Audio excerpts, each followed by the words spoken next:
Alpha Team is flying around the forest zone situated in northwest Raccoon City, where we're searching for the helicopter of our compatriots Bravo Team, who disappeared during the middle of our mission. Found it? No, I haven't found it yet.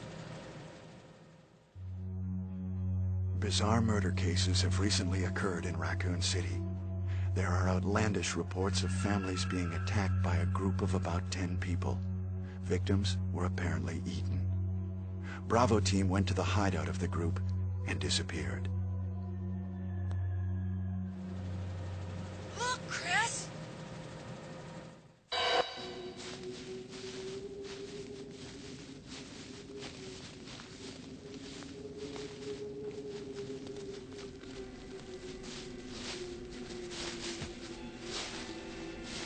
It was Bravo Team's helicopter. Nobody was in it. But strangely, most of the equipment was still there. However, we soon discovered why.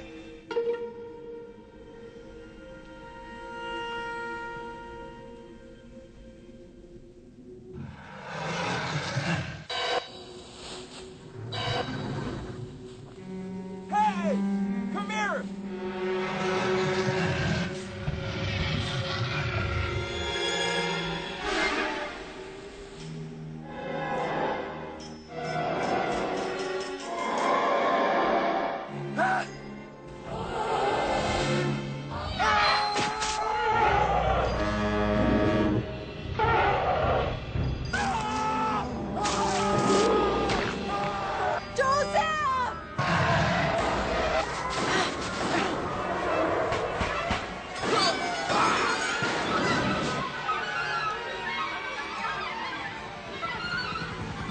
No!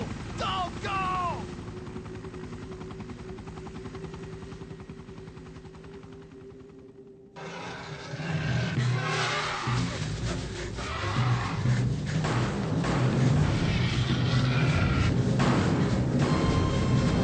Jill, run for that house!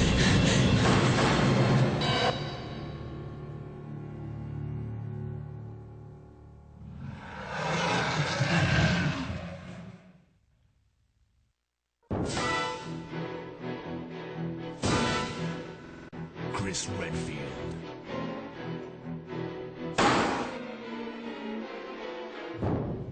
Jill Valentine.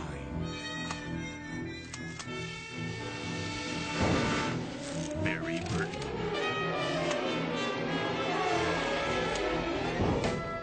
Rebecca Chambers.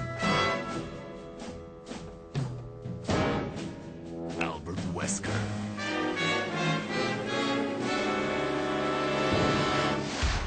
Resident Evil.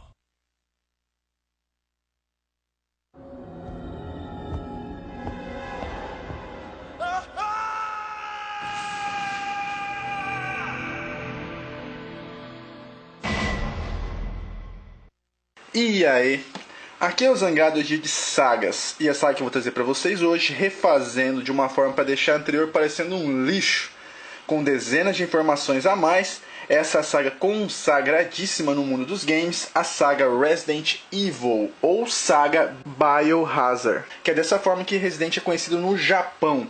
Tio Zangado não vai ter preguiça nesse vídeo. Bom, eu nunca tenho preguiça em nenhum vídeo, né? Mas nesse aqui eu vou tentar me superar novamente. Então, jovens gafanhotos e pequenas libélulas, pausem o vídeo, deixem ele carregando, prepara um lanche bem reforçado, fica confortável mesmo, pega a poltrona proibida do seu pai, aquela que ele nunca te deixa sentar, apaga a luz para entrar no clima de terror e, ressaltando uma coisa antes de começar, eu não tenho mais nenhum Resident Evil, então 90% dos gameplays ao fundo foram feitos pelo MF, que é um fanático por Resident Evil, e me deu essa força enorme para eu poder refazer o vídeo. Se você não conhece o canal do MF, tá aí na descrição do vídeo, beleza? Podemos começar, jovens? Então, vem com o tio. O primeiro Resident Evil ele foi lançado em 1996, o game foi desenvolvido e publicado pela gloriosa Capcom. Falando sem moagem, Capcom. O game era do estilo Survival Horror, lançado para PlayStation 1, PC e Sega Saturno.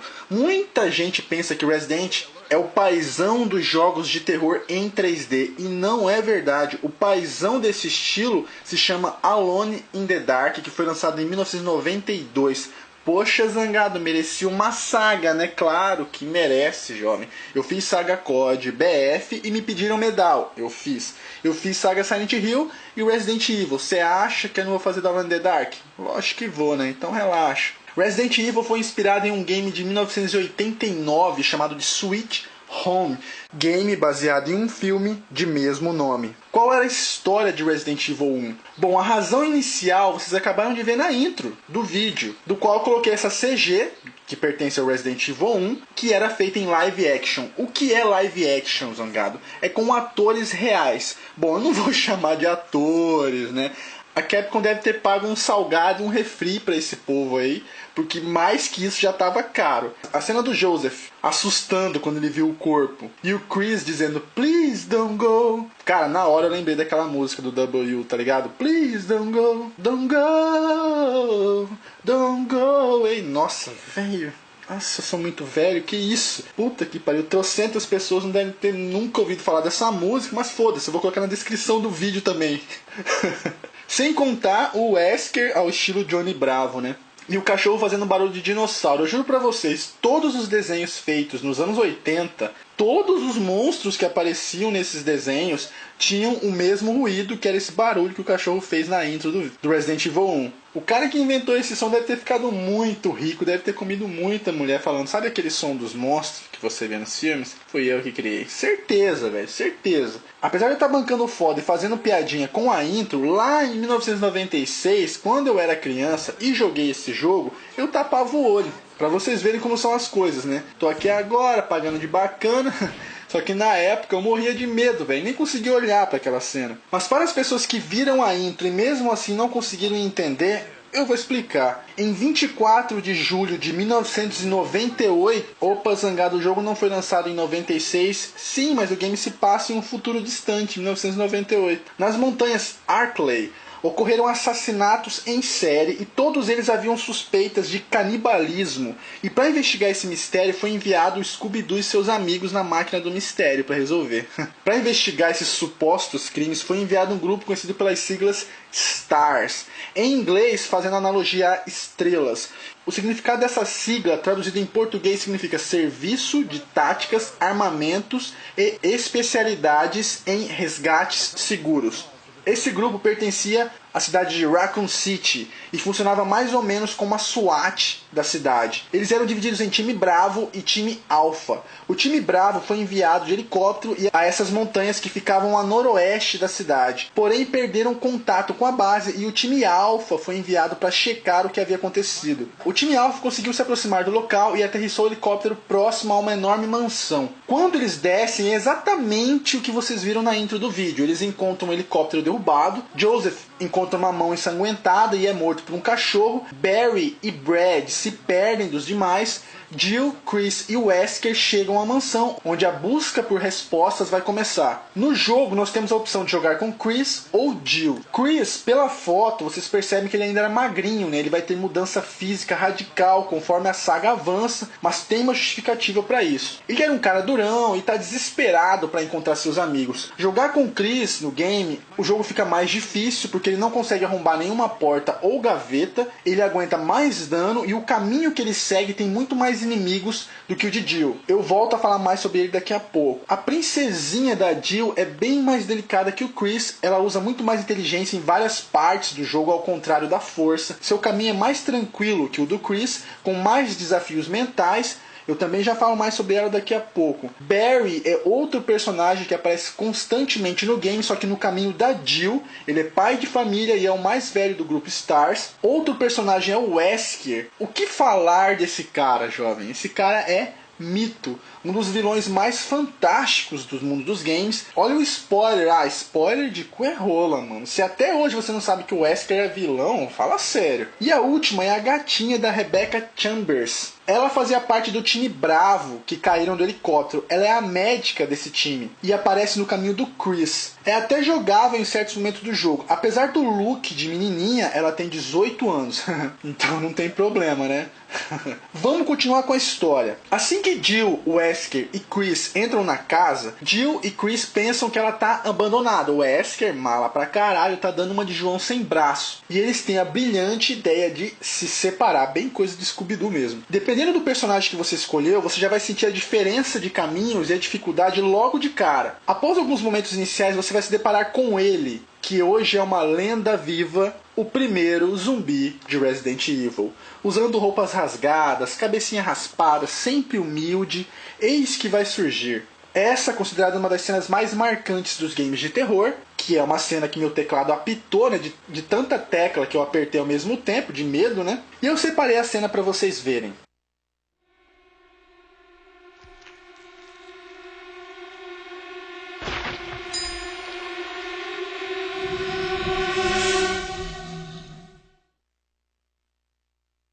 Nostalgia pura, né, cara? Nossa, bom demais. Então seria um game onde teriam zumbis. Poxa, Zangado, você poderia contar a história dos zumbis pra gente, né? Eu já contei. Você quer saber sobre os zumbis? Procura o meu vídeo do Left 4 Dead, que tá no canal. Nesse vídeo eu falo tudo sobre os zumbis, desde a origem até os infectados de hoje em dia. Na verdade, a mansão onde eles estavam serviam de fachada para um laboratório de um conglomerado farmacêutico conhecido como Umbrella Corporation. E todas as criaturas bizarras encontradas nessa missão são obras de experiências realizadas por eles. Embaixo da casa tem um laboratório enorme e o vírus responsável por essa cagada toda é chamado de T-Vírus. E o Wesker era um agente duplo que trabalhava para eles. Novamente, isso não é spoiler. Todo mundo sabe que o Wesker é o grande vilão. Foi a partir daí que Chris iniciou uma obsessão para encontrar o Wesker, porque ele era responsável por todos os seus amigos morrerem. E outra, Chris considerava e respeitava muito o Wesker, cara. E a rivalidade entre os dois começou aí. Chris encontra Rebecca e até rola um climinha entre eles, coisa leve, mas nada acontece. Outra coisa que eu achei bem legal é que a Jill ainda não era a nossa Jill, saca? Girl Power total. Ela poderia ser uma grande soldada na STARS. E ela estava preparada para quase tudo, menos para uma situação daquelas, né? Chris rapidamente se adaptou à situação e em pouquíssimas situações ele hesitou ou teve medo. E o tempo da Jill para encarar as coisas demorou um pouco mais. E ela contou muito com o apoio do Barry para isso. Eu achei muito legal essa diferença entre os dois personagens se adaptando à situação que eles se encontravam. É um pequeno detalhe que pouca gente percebeu e o tio tá falando pra vocês. Por diversos momentos, ambos vão conversar pelo rádio. E quando você vai jogar a campanha com um ou com o outro, você vai ver em que situação ele se encontrava naquele momento que ele falou pelo rádio. Cada um deles possuía 2 finais, um verdadeiro e um falso. O que determinava isso era a ordem dos caminhos que você seguia. O enredo do jogo era muito foda e o carisma dos personagens era absurdo para um game estreante. Principalmente por parte do Wesker, cara. Ele é um vilão que todo mundo curte e não queria vê-lo morrer de jeito nenhum. Eu joguei esse game ainda criança, eu nunca tinha jogado games desse estilo, eu não entendia inglês, eu tinha medo, eu não sabia salvar. E mesmo assim eu fui masoquista o suficiente e insisti até aprender. O jogo não era muito longo. O que determinava o tempo que você levava para completar era o mesmo tempo que você levava para resolver os puzzles do jogo. Puzzles são quebra-cabeças que o jogo apresenta. Conforme você fosse rejogando, o tempo obviamente iria diminuir. Uma primeira jogada você concluiria o game em mais ou menos de 5 a 6 horas. A ambientação do jogo era demais, cara, porque a mansão tinha aquele clima de terror grande, com enormes salas, quartos escuros, quadros esquisitos pendurados na parede, e os produtores foram inteligentes, colocando outros ambientes como o laboratório ou a parte externa da mansão. Mesmo indo e vindo nos mesmos lugares, inexplicavelmente você não se irritava com aquilo e sim adorava aquilo. Os gráficos do jogo na época eram muito bonitos. Na verdade o jogo meio que roubava, entre aspas. Como assim, Zangado? O cenário era na verdade um fundo morto. Era tipo uma fotografia com personagens, inimigos e objetos em 3D. Tanto que você facilmente percebia quando um objeto era de interação, porque era uma puta chave 3D em cima de uma mesa em 2D. E o game trocava de câmera o tempo inteiro, então cada cenário possuía fotografias de vários ângulos diferentes. A trilha sonora do jogo não era muito presente e eu acho isso certo. Eles preferiam sons de passos em grandes salas, grunhidos de zumbis, cães, hunters, do que uma música que pudesse tirar o gelo de um grito de ataque. Música mesmo geralmente só tocava em boss fight, luta com chefes, e eram bacaninhas até. Os controles eram bastante simples, a mira era automática. No começo é normal apanhar, porque com a constante mudança de câmera, ainda mais para quem nunca tinha jogado esse estilo, dava nó na cabeça. Mas isso era culpa do jogador, não do game, porque ele respondia certo. Vamos supor que do jeito que a câmera se encontra, o direcional para a direita, ele caminha para frente. Caso a câmera mude e você continuar pressionando para a direita, ele ainda vai se mover para frente, mesmo que naquela posição nova de câmera, para a direita não indique para frente. A não ser que você pare de correr ou andar, daí a nova câmera, o direcional para a direita vai indicar um novo caminho, sacaram? Então os controles respondiam bem. Tudo era uma questão de costume, coisa que eu levei muito tempo para entender. A dublagem dos personagens não era boa, era bem amadora por sinal. Na época eu não tinha essa percepção de bom ou ruim, quanto mais para dublagem, que eu não entendia nada do que eles estavam falando. Mas para quem for jogar hoje em dia, eles falam com pausas, não há naturalidade na conversa, nos diálogos. E como o game é antigo, não havia expressão facial nos personagens, então desconsiderem esse aspecto por enquanto. O jogo possuía um arsenal até grande e era massa ver como a arma se comportava ao atingir o corpo de um zumbi com mutilações e etc. A movimentação não deve ser levada muito em conta também para a época, que era bem travadona, bem durona. Os loadings eram constantes, mas era bacana a forma que eles criaram para eles acontecerem. Quando você abria uma porta ou subia uma escada, a tela ficava preta e ficava meio que em primeira pessoa, dando um clima de suspense do que você encontraria do outro lado. Foi uma jogada de gênio, cara, quem criou isso. A inteligência artificial dos inimigos era bastante simples, nada de estratégias nem adaptações às situações. Eles eram ligados no modo kill o tempo inteiro. Outro dilema que eu tive na época, fora o medo que eu sentia, foi que eu não conseguia salvar o jogo. O sistema de save para mim era algo totalmente inédito. Você encontrava uma espécie de tinta para a máquina de escrever e datilografava. Esse era o seu save. As tintas eram contadas, então não dava para você salvar toda hora. E quanto menos você salvasse, melhor seria a sua avaliação final ao zerar o game.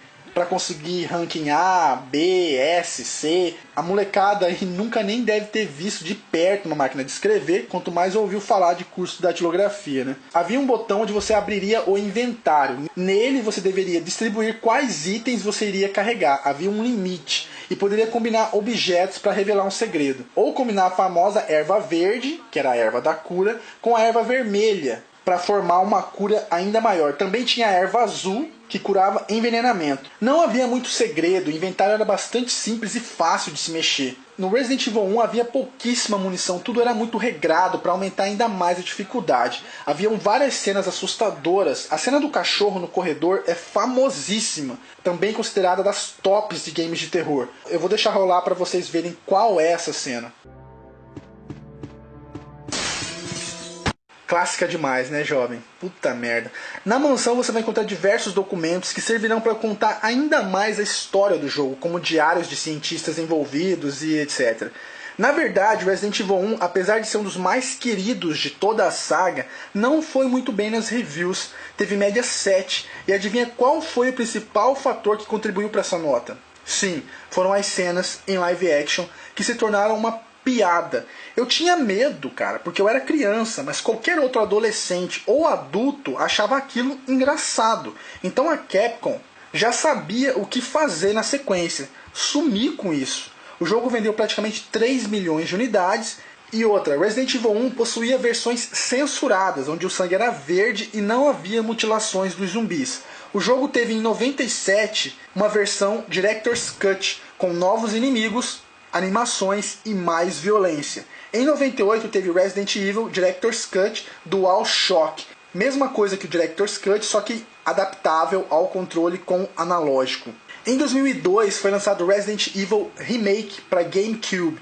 Esse Resident Evil, cara, nossa, é simplesmente incrível, porque ele pegou toda a essência do primeiro, com gráficos maravilhosos para a época, com CGs incríveis e mais de 10 finais diferentes. A Capcom tem tanto orgulho desse remake que diz que ele é o verdadeiro Resident Evil 1. É, Capcom, ele é incrível mesmo, mas o 1 não é ele. Pode esquecer. O 1 é o quadradão de 96 e o primeiro zumbi sempre será ele. E mais ninguém. O remake teve média 9 nas reviews e quem jogou teve orgasmos nerds, cara. Na moral, o jogo é bom demais. Em 2006 foi lançada uma versão de Resident Evil 1 para Nintendo DS, que também ficou legalzinha. Os inimigos estão mais espertos, os puzzles acrescentados no game são para utilizar o touch do portátil, bem massinha mesmo. O gráfico foi melhorado, claro, aos limites do portátil. E os inimigos não foram distribuídos da mesma forma que o Resident de 96, senão perderia o fator susto, né? Resident Evil 1 começou meia boca nas reviews dos entendidos, mas vendeu bem e os fãs surgiram aos milhões, incluindo o tio aqui. E a Capcom tinha planos ambiciosos para o que viria pela frente. Lembrando que vários fatores que eu citei agora já valem para o 2 e 3, não sendo necessários repetir novamente. Ok, então bora pro próximo. Resident Evil 2 foi lançado em 1998 para PC, Dreamcast, PlayStation 1 e Nintendo 64. Como é que estava a história dessa vez? Após os incidentes de Resident Evil 1, os sobreviventes da Star retornaram para Raccoon City na tentativa de incriminar e punir a Umbrella por tudo que ela havia feito. Porém, não havia provas suficientes para isso. Chris ficou muito puto e decidiu viajar para a Europa porque obteve informações que lá ele conseguiria essas provas. Então a gente não ia ter a participação do Chris no game. 3 meses se passaram e um cientista chamado William Birkin, grande amigo de Wesker, possuía um laboratório que ficava abaixo da cidade. E lá ele desenvolveu um novo vírus chamado de G-Vírus. Não precisa nem dizer que deu merda, né? A Umbrella não confiava em William e enviou soldados para pegarem esse vírus. Porém o William acabou injetando em si mesmo e o resto foi exposto a ratos de esgoto. E em poucas horas as pessoas da cidade começaram a adoecer aos montes e lotar os hospitais. E mais algumas horas depois disso a cidade já estava inteira contaminada, entrando em um completo caos e sendo mantida em quarentena. Dessa vez nós tínhamos 2 novos protagonistas. O primeiro deles é o Capitão Fodão, Leon Scott Kennedy. Leon estava interessado em se mudar para Raccoon City. Após descobrir os incidentes que haviam acontecido na cidade, ele se ofereceu para trabalhar no departamento de polícia. Só que tem um detalhe: Leon tinha acabado de concluir sua formação como policial e quis ir para Raccoon exercer a profissão. Então esse seria seu primeiro dia de trabalho, literalmente. Leon tinha uma namorada que não estava nem um pouco satisfeita com a sua mudança. Eles acabaram brigando e terminaram. Leon, como é um cara fodão, foi pra night, encheu a cara, pegou as novinhas e acordou de ressaca violenta em um motel qualquer, perdendo totalmente o horário do seu primeiro dia de apresentação. Leon acreditou que os seus planos como policial já teriam acabado antes mesmo de começar, mas na verdade ele teve muita sorte, porque se ele tivesse chegado no horário, o ápice do caos na cidade estaria acontecendo e o departamento de polícia já havia sido trancado. Pela lógica, Leon acabaria sendo infectado. Porém, essa lógica não funciona, porque quem jogou Resident Evil, principalmente o 4, sabe do que esse cara é capaz. Então pra mim tanto faz, velho, se ele chegou ou não no horário, ele não ia virar zumbi não. Alguns fãs ficaram meio com o pé atrás com o Leon em Resident Evil 2, porque ele tem pinta de galã, por causa do cabelinho liso dele e tal, uma bobagem dos infernos. O cara é foda mesmo, não tem o que discutir.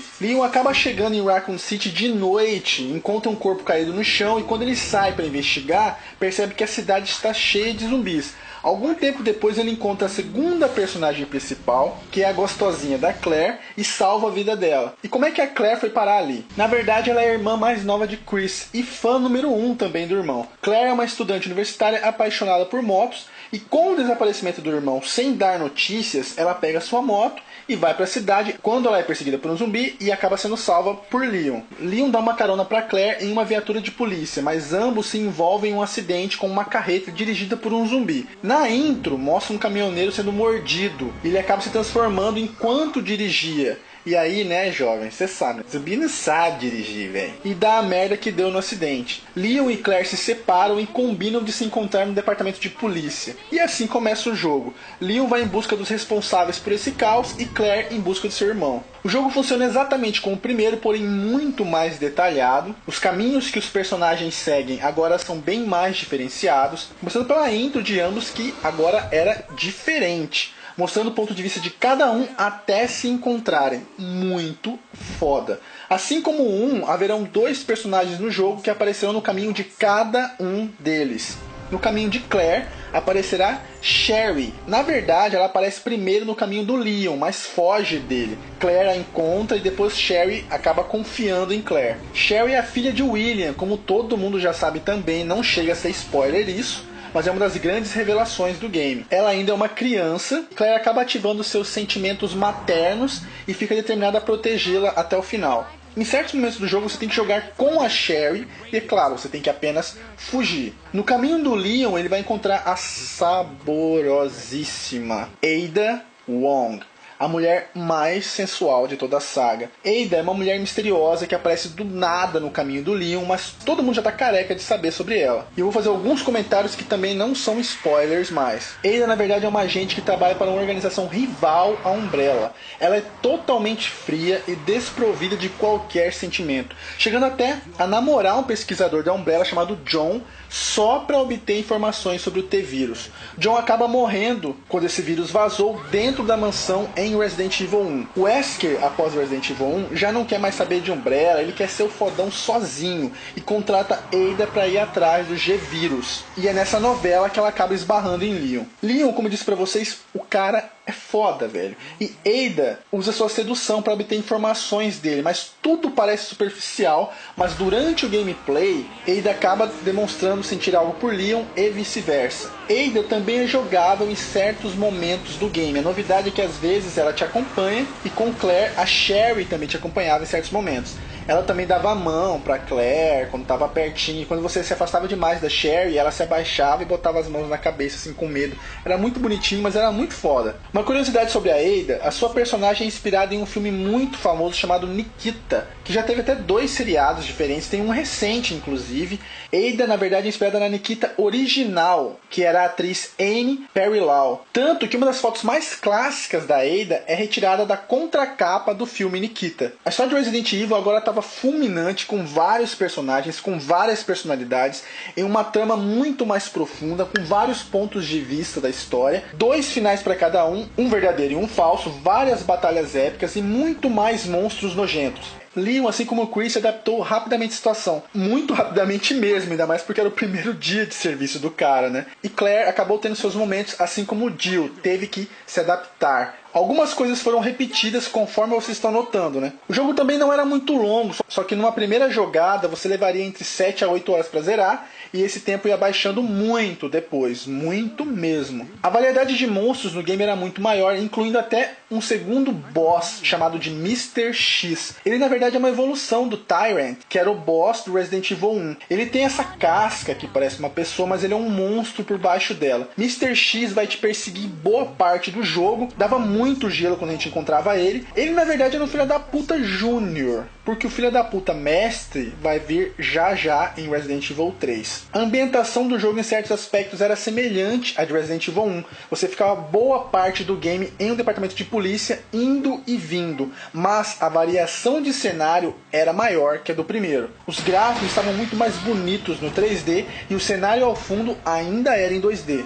Como vocês viram na intro, o jogo contava agora com CGs, que hoje vocês podem até achar feias, mas na época eram impressionantes. E os live actions foram pra puta que pariu, que não faz falta.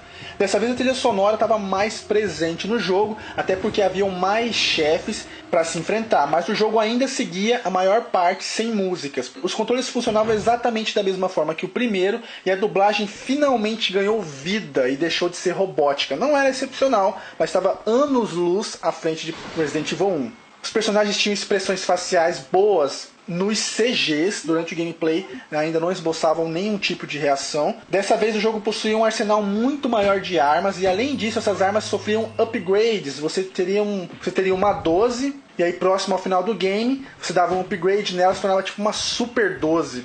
Foda demais.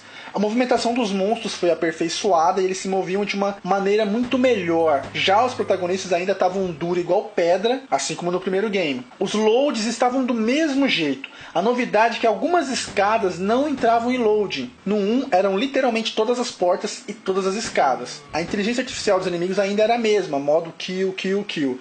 O sistema de save ainda era o mesmo também. Uma coisa que eu esqueci de citar, que vale para o 1, 2, 3... Code Verônica, é que os itens a mais que você não poderia carregar, você guardava em enormes baús que geralmente ficavam ao lado da máquina de escrever. As balas do jogo eram menos escassas que no primeiro game, mas ainda eram poucas. Os documentos que contavam mais da história também estavam presentes. Na verdade, esses textos encontrados fazem parte de todos os Residents, não preciso nem voltar a citar isso. O game também trazia um easter egg. Havia um policial ferido que você encontrava logo no início do jogo chamado de Marvin. Na verdade era inspirado em Will Smith. Antes de Resident Evil 2 ser lançado, boa parte do game já havia sido feita. Hoje a Capcom chama o projeto de Resident Evil 1.5.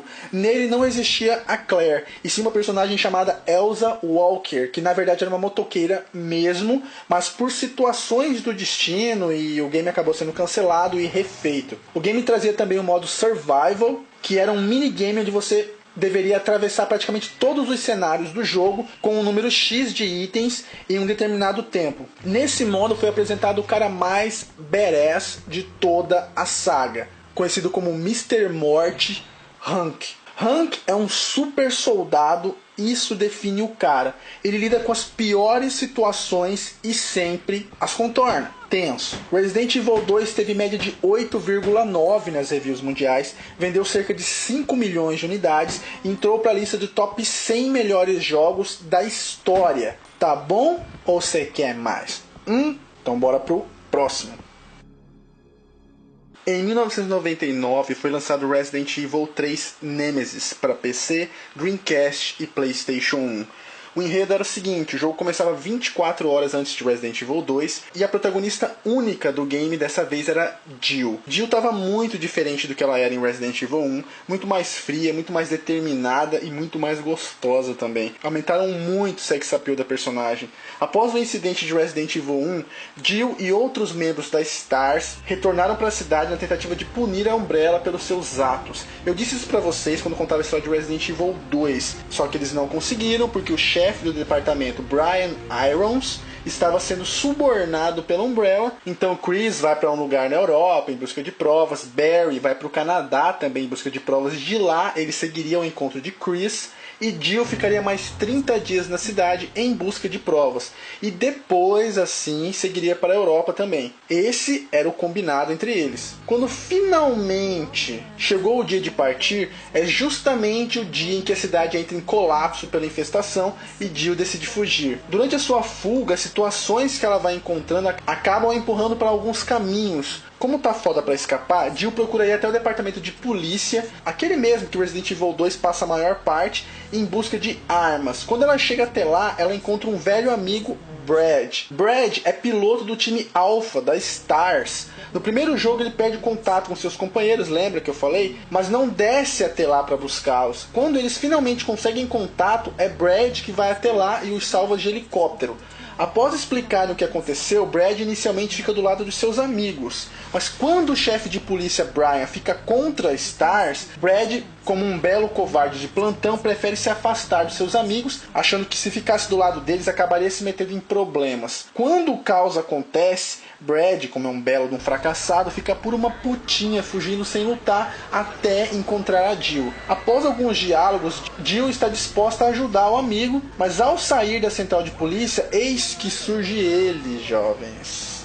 Eu vou até pôr o vídeo e vou ficar mudo para vocês verem.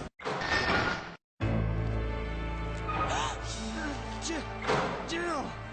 Brad! We've gotta...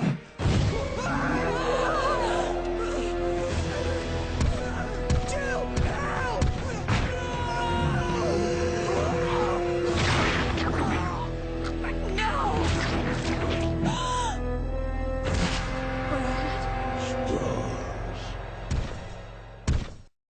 Aí está ele, Nemesis, mais conhecido como Filho da Puta, o cara que vai te infernizar o jogo inteiro. Quem achava que Mr. X era complicado, se prepara para ver o que é complicado de verdade. Nemesis ataca Brad, e como o game se inicia antes de Resident Evil 2, pra quem jogou Resident Evil 2 deve ter visto essa cena. Brad acaba se transformando em zumbi horas depois, destino merecido para um covarde que abandona os amigos, né?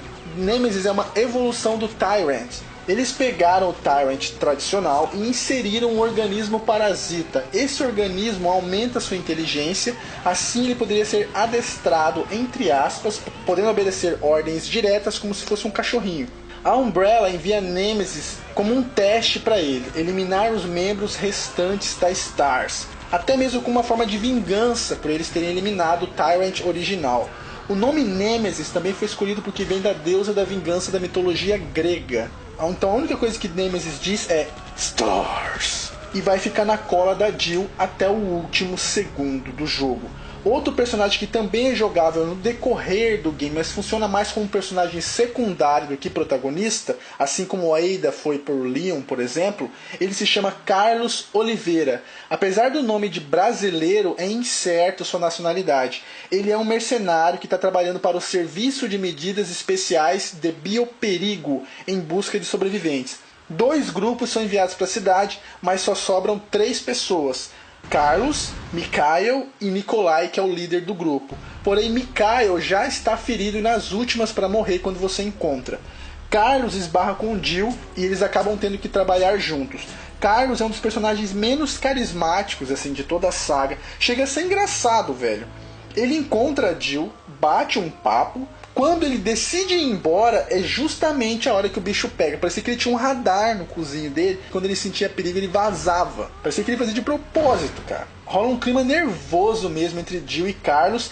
E é um dos únicos parzinhos da saga que chegam às vias de fato. Pros bronheiros, não vão pensando que aparece alguma coisa no jogo, não aparece porra nenhuma. Mas após a conclusão do jogo, Jill e Carlos decidem sair de férias juntos em um cruzeiro. Tem que ser muito inocente de achar que não rolou nada nesse cruzeiro, ou o Carlos tem que ser muito gay para não ter feito nada. Então a trama do jogo gira em torno de tentar escapar da cidade, porque ela está sendo completamente condenada. O jogo segue de uma outra forma, você só escolhe a Jill, mas mesmo assim há 2 finais diferentes. Durante o caminho haverá momentos que a tela congelará e você terá que tomar uma decisão. Algumas decisões alteram o caminho que você irá seguir. Mesmo assim, o game era bem menor que o Resident Evil 2. Em uma primeira jogada você vai completar facilmente aí em torno de 5 a 6 horas. E conforme você fosse rejogando, esse tempo diminuiria. Os CGs do jogo receberam uma melhoria considerável e o game mantinha o mesmo motor gráfico de sempre com algumas melhorias. A ambientação do jogo era mais detalhada e eles procuraram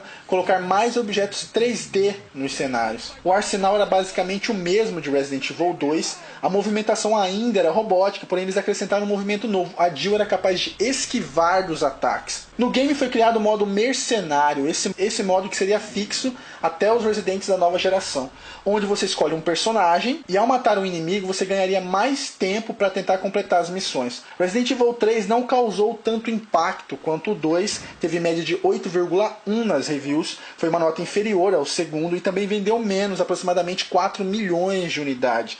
Pode ser surpresa para algumas pessoas, mas na verdade era o seguinte, o enredo estava bem mais simples, havia bem menos personagens e menos personagens carismáticos. E convenhamos, quem era interessante no jogo além de Jill e Nemesis? Todo o sucesso que Resident Evil 3 teve, suas vendas, os fãs que afirmam que é o melhor da série, se você questionar, a resposta é uma só.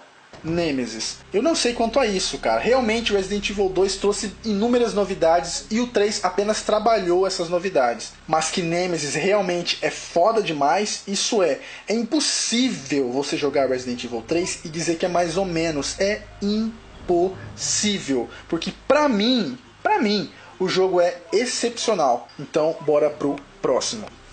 Nos anos 2000 foi lançado Resident Evil Code Veronica para Dreamcast, PlayStation 2 e GameCube. Qual que era o enredo dessa vez? Claire estava de volta e é a nova protagonista do game. 3 meses após Resident Evil 2, depois das palavras de Leon, Claire se sentiu motivada em ajudar seu irmão e ela viaja para Paris em busca de provas que incriminassem a Umbrella, mas é capturada e levada para a ilha de Rockford, situada na América do Sul, ilha de propriedade da família Ashford. Lá ela é mantida como prisioneira, mas por pouquíssimo tempo.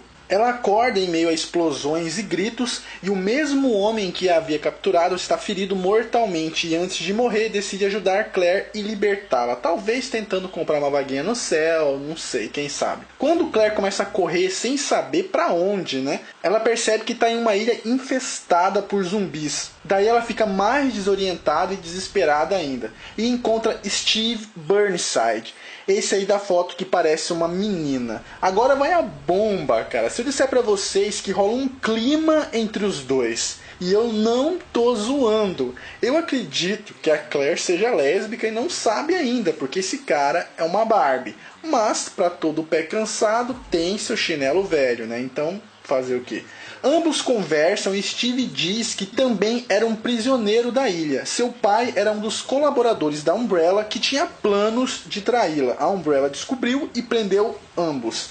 Steve é meio molecão e irritante a maior parte do tempo, cara. Eu nunca entendi aquela coleirinha que ele usava, saca? No início, ele não se importava com a Claire nem um pouco, mas como eu disse, o clima surgiu e o cara acabou tendo uma paixão fulminante pela menina, mesmo conhecendo ela pouquíssimas horas. Steve diz pra Claire que tem um avião na ilha e que se ambos conseguirem chegar até lá, poderão escapar. Antes disso, eles encontram alguns computadores e Claire manda uma mensagem offline no MSN do Leon pedindo ajuda.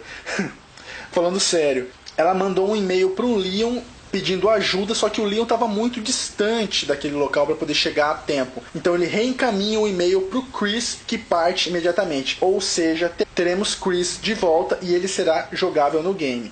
Porém, o jogo funciona da mesma forma que o Resident Evil 3. Você não escolhe. Você vai jogar um pedaço do jogo com a Claire e depois com o Chris. Na ilha há uma grande mansão que pertence à família Ashford, onde o patriarca Edward Ashford foi um dos fundadores da Umbrella. Edward já havia morrido e todo o seu patrimônio ficou para o seu casal de filhos gêmeos, Alfred e Alexia. Esse Alfred é um vilão realmente memorável na franquia, cara, porque ele é um cara absolutamente surtado, obcecado pela própria irmã, de uma maneira incestuosa mesmo. Dá vontade de dar um tiro de 12 no cu desse cara, velho. Eu tinha muita raiva dessa putinha, cara. Mas vilão é isso aí mesmo, ele tem o papel de te irritar. E esse cara mereceu o Oscar, porque ele era muito irritante. Ah, e outra coisa, como eu disse pra vocês, Chris tá de volta. E onde tem Chris, tem quem? É isso mesmo. Albert Wesker, o cara tá de volta. Ele foi responsável pelo ataque inicial à ilha. O motivo? Ele estava atrás do novo vírus T. Verônica. E é nesse jogo que Chris e o Wesker saem no braço, finalmente. Até separei a cena para vocês assistirem. Long time no see, Chris. Wesker? Still alive? What are you doing here? I came for Lexia. Who? An organization hired me to capture her. Wait, you attacked the island. And my sister.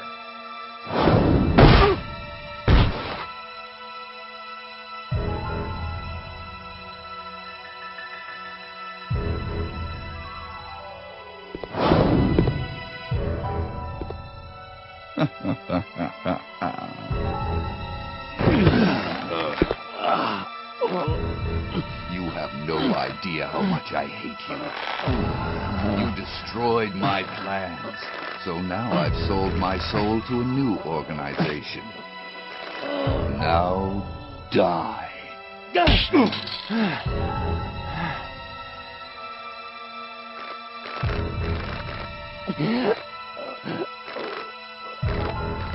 Here's a little secret, Chris. I figured out that your sister is now in the Antarctic with Alexia. It's too bad you won't be seeing her again.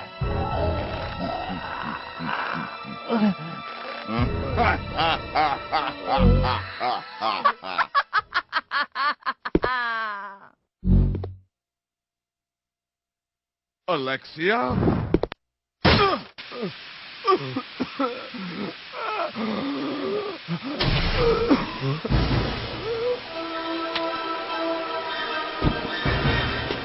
Pois é, depois de uma surra, vocês entenderam por que o Chris apareceu bombadão no Resident Evil 5. O enredo de Code Veronica é considerado o melhor de toda a saga. Foi o primeiro Resident Evil 100% em 3D, nada de fundo morto. Durante as cutscenes, os personagens mexiam a boca agora, tinham expressões faciais, os CGs estavam muito mais bonitos. O jogo possuía a ambientação mais variada de todos os Residents até então. A movimentação dos personagens e dos monstros havia melhorado muito mesmo, mas os protagonistas ainda eram duros demais. O arsenal do jogo era padrão, a boa e velha 12, lança-granada, e era o Resident Evil que tinha mais músicas também. A trilha sonora também foi muito elogiada.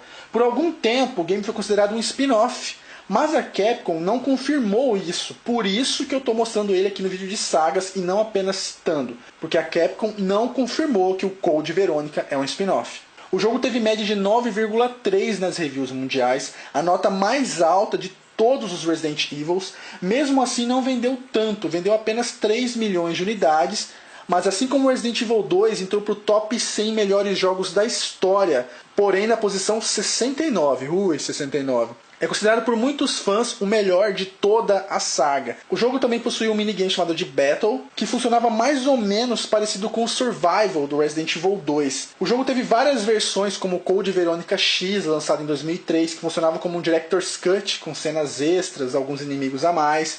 Ainda nos anos 2000 foi lançado Biohazard Gun Survivor, que na verdade era um spin-off, então eu apenas vou citar. O game era do estilo The House of Dead, lembra? Arcade total, pistola, atirando e não sei o que. Em 2001 foi lançado um segundo Biohazard Gun Survivor 2, que seria uma visão diferente do Code Veronica. Que visão seria essa, Zangado? A mesma visão de arcade shooter, assim, com aquela pistola e atirando e tal, daquele jeito. Você poderia escolher entre o Steve e a Claire, passando pelos cenários do Code Veronica, só que de uma forma breve, não exatamente igual como era o Code. E também em 2001 foi lançado outro spin-off chamado de Resident Evil Gaiden. Só que este não era um spin-off inicialmente. A Capcom mudou de ideia com o tempo. Mas por que, Zangado? Eu já vou explicar, mesmo que rapidamente. Os protagonistas de Resident Evil Gaiden eram Leon e Barry. Ambos fundaram um grupo chamado de Anti-Umbrella, que estava em um gigantesco barco de cruzeiro, da onde havia segredos da Umbrella escondido nele. O jogo é péssimo e muito mal feito, e teve notas horríveis nas reviews. Porém, o que chamava atenção é que no final do game, Leon é contaminado pelo vírus e esconde de Barry isso. E logo após esse jogo surge Resident Evil 4, que eu vou falar daqui a pouco, e como vocês sabem, Leon tá um Jedi nesse jogo. Então as suposições começaram a surgir de que Leon possuía uma habilidade sobre-humana, devido à infecção em Resident Evil Gaiden. Mas a Capcom decidiu dizer que Gaiden é um spin-off. Então, resumindo, Leon é foda porque ele nasceu assim. Em 2002 foi lançado Resident Evil Zero. Para o desespero de muita gente, incluindo o tio aqui, era exclusivo para GameCube. Aff, que tristeza, cara. Pelo número que aparece no título Zero, eu nem preciso dizer que ele se passa antes de Resident Evil 1. Vamos recapitular um pouco o que eu disse lá em Resident Evil 1 antes de começar a falar. Lembra dos incidentes de canibalismo e o time Bravo foi enviado, e o helicóptero desapareceu e o Alpha foi atrás e se iniciou o Resident Evil 1? E lá o Chris encontrou a Rebecca, que era uma sobrevivente do time Bravo e blá blá blá? Então, Resident Evil Zero vai mostrar o que aconteceu com o time Bravo. Na verdade, o helicóptero deles teve falhas e houve um pouso forçado, mas ninguém morreu na queda. A protagonista do game agora é a Rebecca, e o jogo vai mostrar como ela foi parar trancada naquele armário da mansão. Após o pouso, todos do time Bravo saem para investigar o local. Quando eles se deparam com um comboio de policiais totalmente destruído, após uma breve varredura, eles descobrem que um preso que estava sendo transportado, chamado de Billy Cohen, não estava no local. Ele era um preso condenado à morte, então a primeira ordem seria de encontrá-lo. Após se dividirem para procurar o estilo Scooby-Doo, Rebecca entra em um vagão de trem e algum tempo depois encontra Billy. Ela tenta rendê-lo, mas ele foge. Mais um tempo se passa e ela é quase morta. E adivinha quem que salva ela? É isso mesmo, Billy. Ele explica para ela a situação e diz que precisa da ajuda dela para ambos tentarem escapar vivos. E é claro que Rebecca não vai confiar num cara que está condenado à morte. Mas Billy é um cara muito bondoso. E a verdade sobre a sua condenação é revelada no decorrer do game, quando Rebecca passa a confiar nele e ele acaba contando tudo pra ela. Não há clima entre eles, tudo só amizade mesmo. A história do jogo é interessante, nada fantástica, mas é legal porque funciona como um complemento para tudo, o porquê de várias coisas. O jogo utiliza o mesmo motor gráfico de Resident Evil Remake, com gráficos, animações e cenários lindíssimos. A novidade que o game apresentava é que você jogava com dois personagens ao mesmo tempo, um direta e outro indiretamente. Bem fodinho o jeito que funcionava as coisas. E é meio óbvio que Rebecca era o cérebro e Billy a força. Rebecca era a única capaz de curar e combinar ervas de cura, e Billy mover objetos pesados. O lance dos baús, que eu expliquei pra vocês, foi abandonado pela primeira vez em Resident Evil. Lembra que eu falei pra vocês que do lado de uma máquina de escrever sempre tinha um baú gigante, que você deixava seus itens, e todos os baús do jogo estavam conectados? Se você deixasse uma 12 e um baú da cozinha, se você abrisse um baú da sala, a 12 ia estar lá dentro. Em Resident Evil 0 você carrega itens com os dois, e o que não dá pra levar, fica. É bem tenso. O game teve média de 8 nas reviews mundiais e vendeu 1 milhão de cópias. Vocês vão pensar, não é pouco pra Resident Evil, Zangado? Porra, era exclusivo de GameCube, cara. Eu não tinha GameCube, eu não conhecia ninguém que tinha GameCube. Foi uma tortura não ter jogado esse game na época, vocês não têm noção. Em 2007 foi lançado para o Wii Resident Evil The Umbrella Chronicles, mais um spin-off, que é um game que mostra Resident Evil 0, 1, 2 e 3 narrados por Wesker para tapar buracos da história. O game funciona mais ou menos como Gun Survivor, você mirando e atirando em primeira pessoa. Em 2003 foi lançado Gun Survivor 4 Biohazard. Uai, Zangado, você citou o Gun Survivor 1, 2 e já foi direto pro 4. Cadê o 3? O 3, na verdade, não se referia a Resident Evil, e sim a outra série famosa da Capcom, Dino Crisis. Também em 2003 saiu outro gênero spin-off para a série Resident Evil, chamada de Outbreak. Foi focado no modo multiplayer, você tinha 8 personagens diferentes à sua escolha, cada um deles possuía alguma especialidade, você escolhia um e os demais seriam outros jogadores ou bots. Porém os bots não tentavam fazer bosta nenhuma, só andavam feito uns retardas de um lado para o outro. E em 2004 saiu Resident Evil Outbreak File 2. É o mesmo game praticamente, mesmos personagens e enredo. Melhoraram gráficos, loadings, porque os loads do Outbreak eram muito demorados e muito irritantes e tinham o tempo inteiro. Ampliaram os servidores, porque o Outbreak original tinha poucos servidores, não era mundial. E no Outbreak 2 eles ampliaram, colocaram muito mais servidores disponíveis para vários países. Beleza, agora vamos voltar para os Resident Evil principais da saga. Em 2005 foi lançado Resident Evil 4, game de ação e aventura com elementos de survival horror.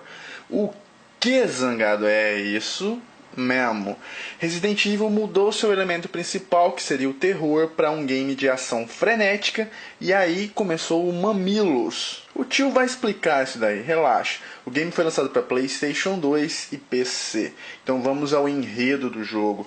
O protagonista volta a ser Leon e é justamente em Resident Evil 4 que ele se torna um Jedi, fazendo as coisas mais absurdas do mundo. E eu vou separar uma cena em específico. Quem jogou já deve até imaginar que cena é essa, para mostrar para vocês lá na frente. Mas vamos lá. Após Resident Evil 2, Leon explicou o que iria fazer, assim motivando Claire a participar dessa luta por justiça contra a Umbrella. E é aí que ela parte para Paris, e você já sabe, eu expliquei lá no Code Verônica, e o Leon fica responsável por Sherry. Oficiais do governo aparecem e resgatam ambos. Como Sherry havia sido infectada e salva por Leon durante Resident Evil 2, o governo decidiu a manter sob custódia. O Leon tentou lutar por ela, mas não teve jeito. Não que ele foi derrotado ou algo do tipo, ou alguém lutou fisicamente, nada a ver. Na verdade, o governo acabou convencendo o Leon que era o melhor para ela, afinal ela tinha perdido os pais também durante o Resident Evil 2. Quando o governo puxou a ficha de Leon e viu que era o primeiro dia de trabalho do cara e as coisas que ele foi capaz de fazer, rapidamente o contratou para uma organização organização secreta com a missão de erradicar a Umbrella. Só que vocês sabem que o governo em qualquer lugar do mundo nunca é bonzinho. Na verdade, o governo quer erradicar a Umbrella para poder sumir com todas as provas de ligação entre o governo e ela. Só que é claro, o Leon nem desconfia disso e aceita o trabalho. Alguns anos se passam e Leon já havia completado várias missões com sucesso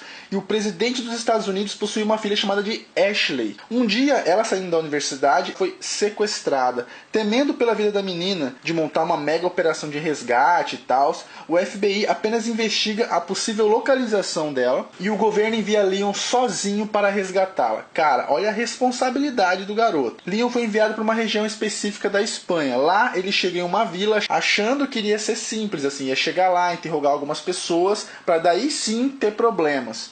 Porém, logo de cara ele já foi atacado. As pessoas estavam todas feias pra cacete, mas elas não eram zumbis, porque elas falavam, trabalhavam, dirigiam. Então que porra que era aquela, afinal? Na verdade não era um T-vírus, nem um G-vírus, muito menos um Verônica. Era um parasita chamado de Las Plagas. Esse parasita estaria sendo utilizado por uma espécie de seita conhecida como Los Iluminados. E estes estariam envolvidos no sequestro de Ashley. Esses parasitas, cara, eles têm vida própria e o corpo humano é usado como hospedeiro. Quanto mais tempo no hospedeiro, mais bizarro ele se torna. Essas pessoas infectadas são apelidadas de ganados no game, que significa gado, rebanho. Agora, rebanho de quem? Saddler.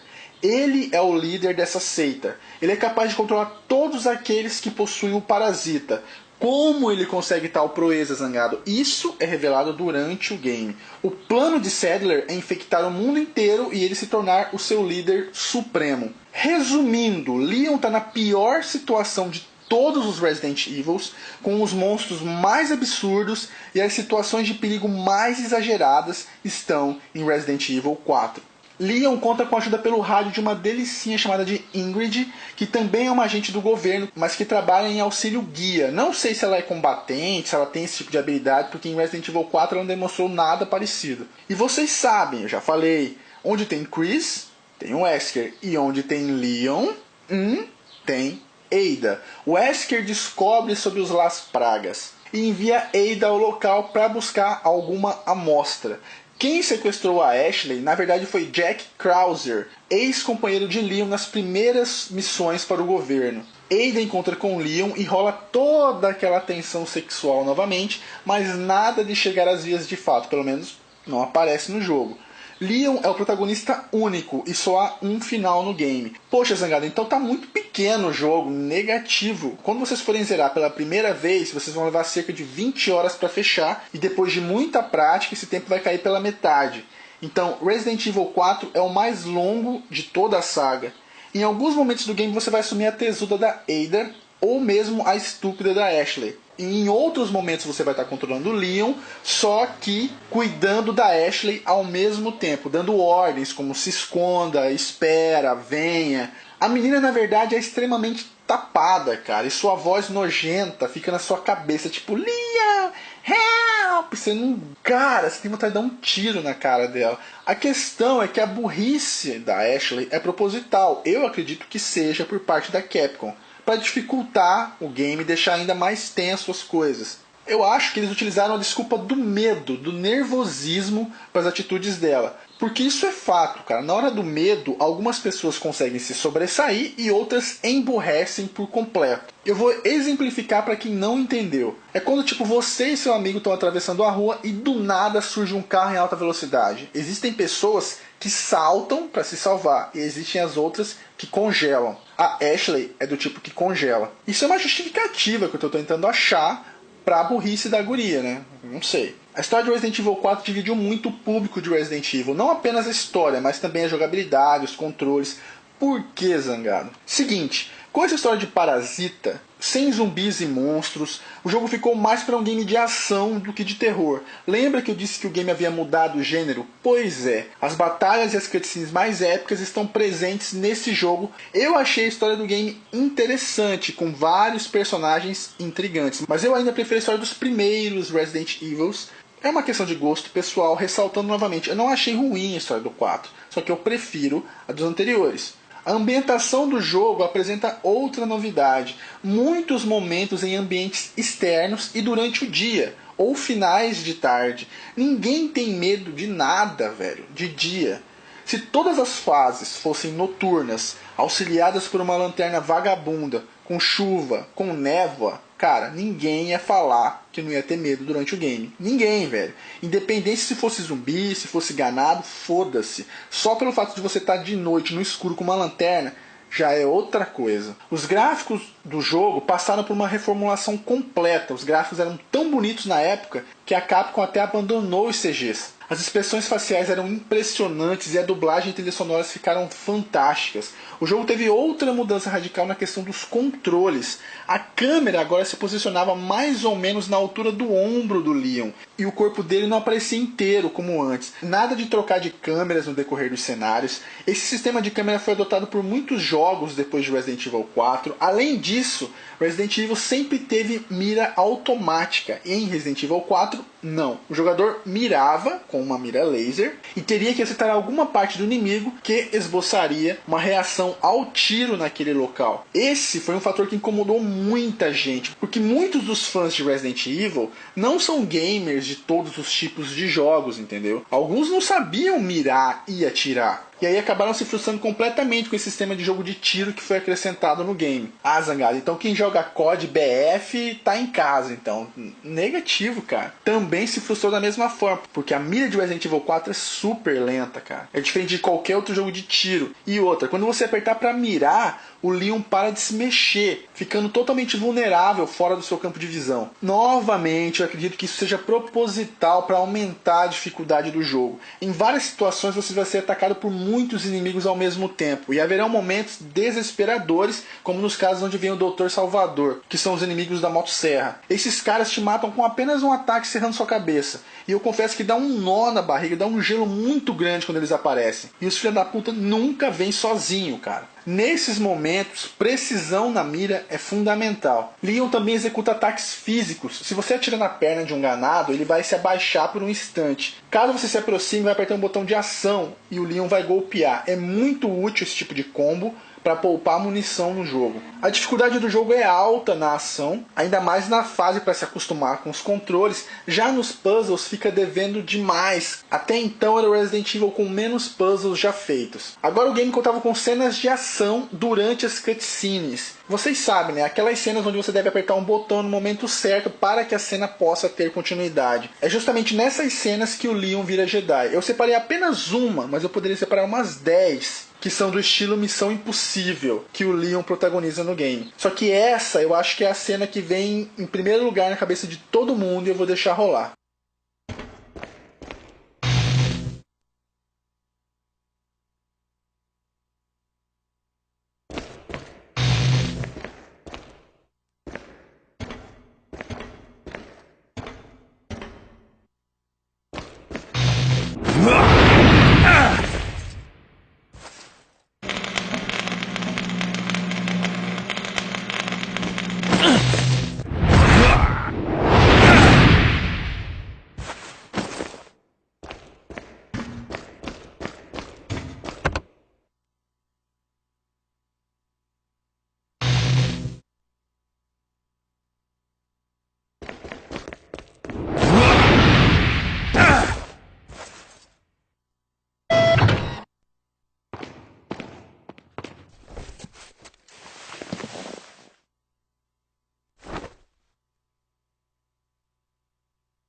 Essa cena foi até copiada no filme do Resident Evil. No jogo existe um cara muito esquisito chamado de vendedor. O que ele faz, Zangado? Ele vende. Mal, mas ele compra também. Ele vende armas, munições, upgrades. É muito estranho. Ele aparece nos lugares mais escrotos possíveis, que tipo, ninguém vai lá comprar nada do cara. E negocia as coisas com você. As frases dele são ótimas, né? Tipo, hello, stranger. I'll buy for a high price. Mó pedófilo esse cara, velho. Você também pode carregar um número X de itens que são determinados por quadradinhos. Cada item ocupa X quadradinhos. Você pode meio que ajeitar as coisas para tentar levar mais itens, que é outra novidade do game. O jogo toca direto a maior parte do tempo, existem pequenos momentos de loadings e o lance das portas abrindo no escuro foram removidos. O jogo ainda conta com um capítulo extra para se jogar apenas com a Ada. Com a mudança de gênero do game, algumas pessoas podem acreditar que Resident Evil estava marchando para o seu fim, mas negativo.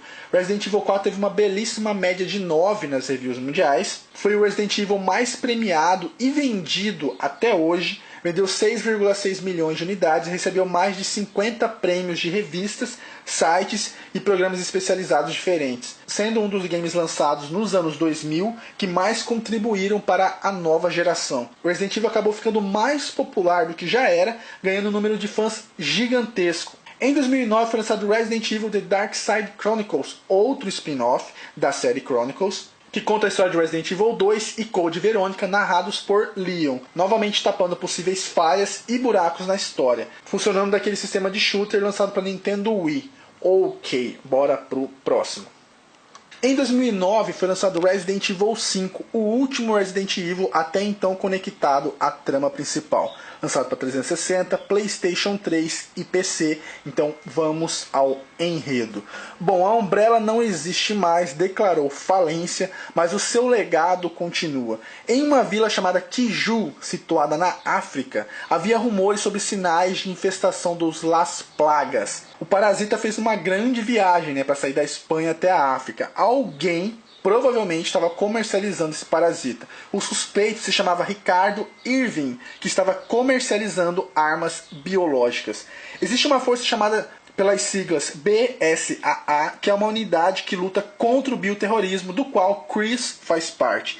Chris é alertado da situação por seu companheiro Fisher e rapidamente se desloca até lá. Então Chris é o novo protagonista do game. E pela foto que vocês estão vendo, ele está muito bombado. Está com bomba no pé, na orelha, no nariz. Chris, em determinada parte do jogo, é um cara deprimido por se sentir culpado pela morte de Jill. Isso também na altura do campeonato não é mais considerado spoiler, né, cara? A Jill não morreu porra nenhuma. Vocês estão olhando a imagem dela aí no fundo. Ela mudou bastante o visual. Novamente o sex appeal dela deu uma elevada. Ela tá com um nariz de coxinha, mas tá lindíssima do mesmo jeito. Como tudo, velho. Coxinha, empadinha, pastel, não interessa, como tudo. Anos atrás, Chris e Jill confrontaram o Wesker em uma mansão na Europa. E após tomarem um cacete, Jill aparentemente se sacrifica para matar o Wesker, mas é óbvio que nenhum dos dois morreu. Desde então, Chris não tem mais notícias dela. Voltando a falar de Kiju, Chris não pode sair por aí investigando as coisas sem nenhum tipo de permissão, ainda mais em regiões da África, que enfrenta problemas políticos, violências extremas,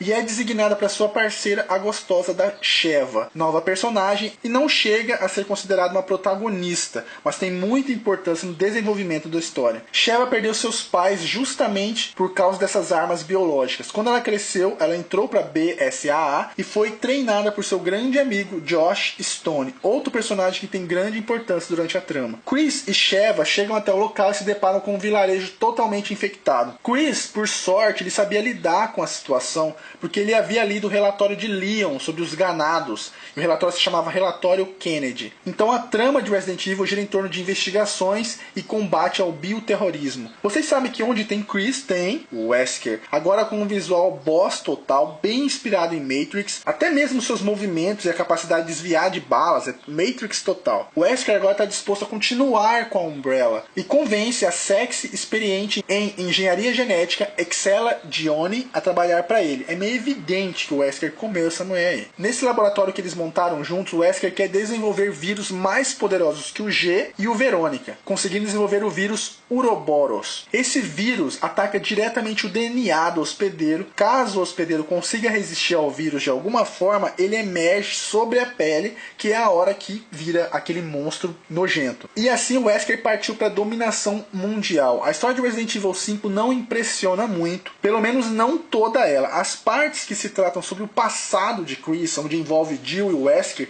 são as melhores partes do jogo, sem dúvida. O jogo utiliza o mesmo motor gráfico de Resident Evil 4, então quase todos os aspectos da análise se repetem. O jogo é um pouco menor, você consegue fechar ele uma primeira vez em torno de 16 horas, caindo pela metade conforme você for jogando novamente. Engraçado que as fases de Resident Evil 5 são a maior parte delas em dias muito ensolarados e as noites são bem iluminadas. Justamente o contrário do que eu tinha dito pra vocês que faltava em Resident Evil 4. Em Resident Evil 4 haviam mansões bizarras e algumas fases noturnas, mas no 5 não tava nem aí, velho. O clima de terror sumiu por completo. Os gráficos do jogo deram uma melhorada violenta. Até quem for jogar hoje Resident Evil 5 em uma televisão Full HD vai se impressionar com o gráfico do jogo. É muito bonito e muito detalhado. Os controles funcionam da mesma forma, porém o lance de guardar armas no inventário voltou a ser do jeito antigo. A diferença é que cada fase que se inicia você escolhe o que vai levar para ela. A grande novidade que o game trouxe é que você pode jogar em split screen ou co-op online. O caminho é um só, mas Chris e Sheva ficam praticamente todo o jogo fazendo as ações juntos. Quando você joga sozinho, Sheva é bem burrinha e te irrita bastante. Nesse caso, não tem justificativa para explicar a burrice dela. Ashley é o medo, mas e a Sheva? Sei lá. Como você está jogando em dupla, há ações para vocês fazerem juntos. O Resident Evil 5 passou por alguns processos ao estilo Rockstar, porque o game foi acusado de racismo por matar apenas negros no jogo. Bobagem, porque pra mim seria racismo mostrar uma vila na África que só tivesse branco. Hoje em dia ninguém quer trabalhar, ninguém quer estudar, só quer ganhar dinheiro na mamata. E é aí que essas pessoas se fodem. Elas podem até ganhar um dinheirinho no início, mas vão quebrar a cara mais pra frente. Claro que a Capcom não pagou multa porra nenhuma pra ninguém, né? Pra quem comprou Resident Evil 5 Gold Edition, ainda contou com 2 aventuras de 40 minutos cada, uma delas chamada de Lost in Nightmare, que mostra a luta de Chris e Jill versus Wesker. Esse capítulo manteve o mesmo clima de Resident Evil 1 e é maravilhoso de se jogar, muito nostálgico. E o outro se chama Desperate Escape, onde você joga com Jill e Joss, aquele que treinou Sheva, em um outro trecho do game que está conectado com o final do jogo. Esse é mais focado na ação frenética, mas é bem massa também, além de contar com o modo clássico mercenário. Resident Evil 5 teve média de 8,7 nas reviews mundiais e vendeu 5,8 milhões de unidades. Eu joguei e gostei bastante, mas esse sem dúvida é o Resident Evil com o menor terror feito até hoje. Vocês sabem que esse ano foi lançado Resident Evil Operation Raccoon City e tem uma análise completa sobre esse jogo no canal, quem quiser vai lá conferir depois. Há também o Resident Evil Revelation, lançado para Nintendo 3DS, mas é spin-off. Esse ano vai ser lançado Resident Evil 6, então vou deixar rolar o trailer do jogo para vocês, eu legendei, claro, também. Esse jogo promete ser orgásmico para qualquer fã da saga. Haverá encontro de titãs, Leon, Chris, Ada, Sherry e até um suposto filho de Wesker. Sem contar que vai rolar um fight entre Leon e Chris, mesmo que breve. É claro que não vai ter vencedor, mas vai ser foda demais. Chris é obviamente mais forte que Leon fisicamente, mas Leon, né cara, você já sabe. O trailer do jogo tá magnífico, eu vou deixar rolar e depois do trailer eu comento sobre filmes e animações. Come on, I got you. How are you feeling? More games. Not quite. Just something I think you would benefit from knowing.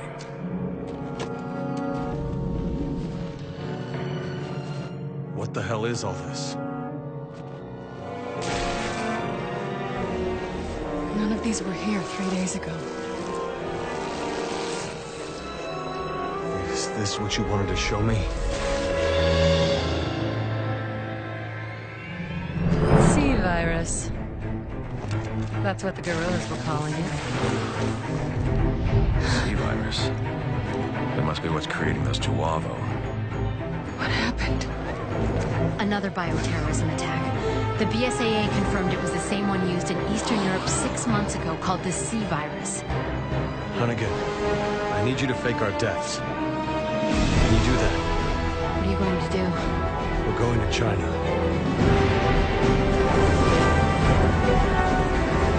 Sherry, what are you doing here? I'm on protective detail. Why are you here? I'm tracking the men behind all this. What? We met? Though you jarheads all look the same to me, pal. Sorry.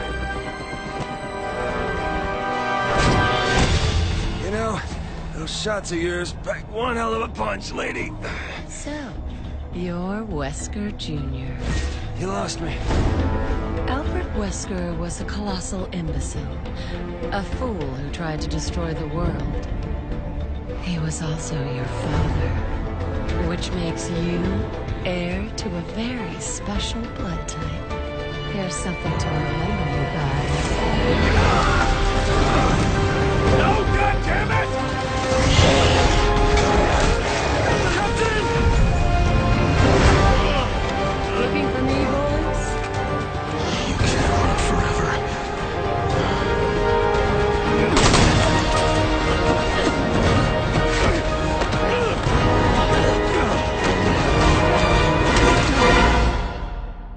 Put your gun down, Chris.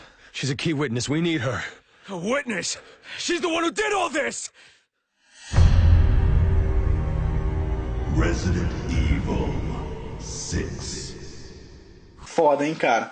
Leon defendendo o Ada. Eu sou fã do Leon, mas eu fico do lado do Chris dessa vez. A Ada é bitch, mano. É comer e vazar, cê é louco. Talvez o Leon tá nessa ainda, né? Tipo, não comeu, ele tá preocupado. Eu não posso perder essa foda, né? Fica aí lutando com o Chris por causa dela. Mas beleza, vamos falar dos filmes e animações. Primeiro eu vou avisar vocês que Resident Evil possui livros que contam as histórias de cada jogo, mangás e HQs com histórias dos jogos ou histórias inéditas, para quem tiver interesse em ir atrás. Vamos falar de coisas boas inicialmente. Em 2008 foi lançado uma animação chamada de Resident Evil Degeneração. A animação se passa 7 anos depois de Resident Evil 1. Claire está no aeroporto, Harvardale, que fica nos Estados Unidos, quando um homem passa mal, se torna zumbi e morde as pessoas. A diferença é que esse vírus do qual o homem estava não demorava quase nada para a pessoa virar zumbi que fosse infectada. Então logo o aeroporto todo foi tomado por zumbis. Inicialmente algumas forças especiais foram enviadas, mas fracassaram. E em situações assim só existe um cara para resolver, né? Leon Kennedy é enviado daquele jeito, né, cara? Vai lá sozinho e resolve. Sem contar que o Leon cata essa lindeza da Angela Miller, personagem que tem no filme. Essa é uma ótima animação que eu recomendo pra vocês, porque todo o universo de Resident Evil é respeitado. A história é legalzinha, e é massa ver novamente a interação de Leon com Claire. Eu vou deixar o link na descrição do vídeo pra quem quiser ver o filme dublado, beleza? Vamos falar dos filmes agora. Em 2002 foi lançado Resident Evil 1, O Hóspede Maldito. Eu vou ser sincero com vocês. O filme funciona exatamente dessa forma que eu vou descrever agora. Os caras chegaram lá e disseram: vamos fazer um filme de zumbi? Eles vão lá, sentam, escrevem o filme e termina. Beleza. Agora vamos ligar pra Capcom e comprar o nome Resident Evil e pôr no título do filme. Beleza, eles ligaram, pagaram. Eles colocaram o nome Umbrella em uma grande corporação, chamaram o vírus de T-Vírus, a cidade de Raccoon, e colocaram o Licker, que é um monstro comum em Resident Evil 2, de boss no filme, e pronto. O filme é bastante confuso no seguinte aspecto. Além de não ter nenhum protagonista de Resident Evil, eles criaram um super protagonista chamado de Alice. Eu não entendi nada o porquê desse personagem, porque simplesmente é a presença de Alice que confunde e acaba fazendo todas as sequências dos filmes ficarem totalmente fora do contexto do jogo, cada vez mais e mais e mais fora. Vocês podem até me dizer que no filme do Silent Hill a protagonista não existe. Sim, mas ela não comprometeu a essência do game, que foi respeitada. Ela não estuprou cabeça de pirâmide, tudo foi mantido como deveria ser. Alice destrói todo o enredo. O porquê vocês vão saber nos próximos filmes, quando eu for comentar. O primeiro filme tem até um clima de Operation Raccoon City no início, mas dura uns 15 minutos e depois some. O link de todos os filmes está na descrição do vídeo. Em 2004 foi lançado Resident Evil Apocalipse. Como o primeiro filme não tinha porra nenhuma de Resident Evil, eles decidiram colocar elementos do jogo dessa vez, incluindo personagens. Jill tá no filme, até teve um espaço bom pra ela, e esse é o único filme que vai acontecer isso. Os outros é Alice e foda-se o resto. Apesar do espaço da Jill, ela foi humilhada pela Alice umas 3 vezes no filme. Colocaram Carlos também no filme, com uma personalidade e aparência totalmente diferentes. Sem contar um Nikolai extremamente coadjuvante e bonzinho, que morre após flertar com Jill, e o flerte deve ter funcionado. A Jill curtiu o Nikolai, velho. Em uma parte do filme eles retrataram a intro de Resident Evil 3. É a única parte que eu gostei do filme. Eles agora colocaram o Licker como inimigo comum, não como boss, assim como no jogo. E no filme tem o Nemesis. Só que não fiquem muito animados não, porque em 1 hora e 7 minutos exatos de filme, a Alice luta o UFC com o Nemesis. Ela sai no soco com o Nemesis e o pior, vence. Agora vocês entendem quando eu digo que a personagem Alice atrapalhou completamente o enredo dos filmes. Em 2007 foi lançado Resident Evil 3, A Extinção. O mundo acabou, agora é sobreviventes e zumbis. Jill foi descartada de vez dos filmes e mantiveram Carlos e colocaram Claire como uma maconheira no filme, que é líder de um comboio de sobreviventes e não faz literalmente porra nenhuma no filme inteiro. Dessa vez a Alice, além de ser super foda, ela tem poderes mentais, ela mata as pessoas à distância, cara, só de olhar. Em 2010 foi lançado Resident Evil 4, Recomeço. O apelo do filme nos trailers era o seguinte: agora tem o Chris. Eu digo pra vocês agora, se ele matou 10 zumbis no filme foi muito. Chris e Claire não fizeram porra nenhuma. E a Alice ainda deu um pau no Wesker no final do filme. E esse ano vai ter o 5º filme, Resident Evil Retribuição. O trailer tá na descrição do vídeo. Falar pra vocês, eu vi e eu não sei o que vi. Parecia Tron, parecia Avatar, parecia Matrix, parecia Halo, mas Resident Evil, não. E o apelo do trailer, novamente, para levar os fãs para assistir, é que vai ter o Leon e a Ada no filme. Você acha mesmo que eu vou para ver os dois ser humilhados pela Alice? Jamais, né, cara? Quando ela humilhou a Jill em Resident Evil 2 e venceu o Nemesis no soco, ela ganhou minha total antipatia. Como que eles podem dar tanto destaque para um personagem que não existe? Qual a lógica disso? Nenhuma. Talvez todos esses filmes sejam considerados filmes legais de ação. Eu não me importo se alguém gosta ou não do filme. Eu não tenho nada a ver com isso e eu tenho maturidade suficiente para respeitar a opinião dos outros. O que me incomoda é o título. O título Resident Evil não combina com nenhum desses 4 filmes, não tem nada a ver. Bom, então é isso, espero que vocês tenham gostado. Eu queria pedir uma coisa pra vocês. O meu vídeo recordista de likes é a Saga Tekken com 18.400 likes. Eu gostaria muito que vocês me ajudassem a superar esse valor. Afinal, tem praticamente 145 mil pessoas no canal. Eu gostaria muito de ver até onde a gente poderia chegar. Então dá like aí, fazendo o favor para dar uma força. Vamos ver se a gente consegue superar esses 18.400. Por favor, se eu me esqueci ou me equivoquei em alguma informação sobre os jogos, sinta-se à vontade de comentar ou corrigir, claro que sempre com educação. Se você gostou e não está no canal, se inscreve. Grande abraço a todos vocês, jovens. Tudo de melhor sempre. Beleza? Então, valeu, falou e até mais.